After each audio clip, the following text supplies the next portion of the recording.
கொஞ்சம் வருடங்களுக்கு முன்னாடி இந்த ஆல்பம் சாங்ஸ் எல்லாம் கொடி கட்டி பறந்த காலம்னே சொல்லலாம். அப்படி தமிழ்நாடு ஃபுல்லா ஃபேமஸ் ஆன ஆல்பம் சாங்ஸ் தான் இந்த வீடியோல பார்க்க போறோம். உங்களுக்கு எந்த ஆல்பம் சாங் ஃபேவரட்னு கமெண்ட்ல சொல்லுங்க. 8th பிளேஸ்ல கண்ணுக்குள்ள நிக்கிற என் காதலியே சாங் தான் இருக்கு. கண்ணுக்குள்ள நிக்கிற என் காதலியே உன்னை விட்ட. 7th மை போட்ட கண்ணால சாங். மை போட்ட கண்ணால கட்டி இழுத்து. 6th டிஜே பாடின முட்டு முட்டு சாங். முட்டு முட்டு என்ன முட்டு இடிச்சு போற. 5th மனசை ஏண்டி நொறுக்கிற சாங் தான் இருக்கு. மனச ஏண்டி நொறுக்குற வார்த்தையால. 4th டிஜே பாடின தேன் குடிக்க சாங். ஒளியாதே ஒளியாதே.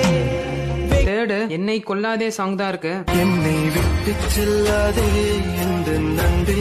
2nd என்னால மறக்க முடியவில்லை சாங் தான் இருக்கு. என்னால மறக்க முடியவில்லை அவனுக்கு வலிகள். 1st பிளேஸ்ல அழகே அழகே சாங் தான் இருக்கு. கனவில் வந்த பெண்